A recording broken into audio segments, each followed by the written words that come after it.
എന്നോട് കുറച്ച് പേര് നെയ്മറിൻ്റെ കളി എങ്ങനെ ഉണ്ടായിരുന്നു എന്ന് കുറച്ച് പേര് ചോദിച്ചു. നെയ്മർ ഈസ് ഓൾവേസ് നെയ്മർ എന്ന് മാത്രമേ എനിക്ക് പറയാനുള്ളൂ. നെയ്മർ ഗ്രൗണ്ടിലോട്ട് ഇറങ്ങി 980 ദിവസത്തിന് ശേഷം ഗ്രൗണ്ടിലോട്ട് ഇറങ്ങി 3 കീ പാസസ് ആണ് നെയ്മർ കൊടുത്തിട്ടുള്ളത്. ഒരു ഷോർട്ട് ഓൺ ടാർഗറ്റ് ഉണ്ടായിരുന്നു. പിന്നെ അതുപോലെ നെയ്മർ ആദ്യമായിട്ട് ബോൾ ടച്ച് ചെയ്ത സമയത്ത് സ്കോട്ട്ലൻഡിൻ്റെ 3 പ്ലേയേഴ്സാണ് നെയ്മറിന് ചുറ്റും നിന്നത്. So is A very dangerous player in that yellow jersey എന്നുള്ള കാര്യം നമുക്ക് ഓൾറെഡി അറിയാം. അത് ഓപ്പോസിറ്റുള്ള ടീമിനും അറിയാം. So Neymar is Neymar. പിന്നെ നെയ്മർ ആ ഒരു റിതത്തിലാണ് കളിച്ചുകൊണ്ടിരുന്നത്. ആ ഒരു ബോളിൽ ആ ഒരു ഗ്രൗണ്ടിലോട്ടുള്ള ആ ഒരു റിതം കിട്ടാൻ വേണ്ടി ഇഞ്ചുറി കഴിഞ്ഞിട്ടാണല്ലോ നെയ്മർ ഇറങ്ങുന്നത്. സോ ഗോളൊന്നും സ്കോർ ചെയ്തില്ല. നെയ്മർ ഗോൾ സ്കോർ ചെയ്യേണ്ട ആവശ്യമില്ല.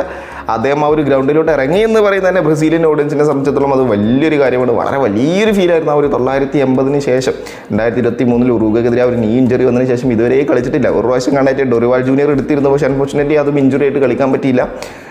അതിനുശേഷം ഇത് ആദ്യമായിട്ടാണ് ഇറങ്ങുന്നത്. അതും വേൾഡ് കപ്പിൽ നമ്മൾ ഫസ്റ്റ് മാച്ച് തൊട്ട് തന്നെ ഉണ്ടാവുമെന്ന് വിചാരിച്ചാണ്. പക്ഷേ ഇഞ്ചുറി കാരണം രണ്ടാമത്തെ മാച്ചിലും ഇറങ്ങാൻ പറ്റില്ല. മൂന്നാമത്തെ മാച്ചിൽ സബ്സ്റ്റിറ്റ്യൂട്ടായിട്ടാണ് ഇറങ്ങാൻ പറ്റിയത്.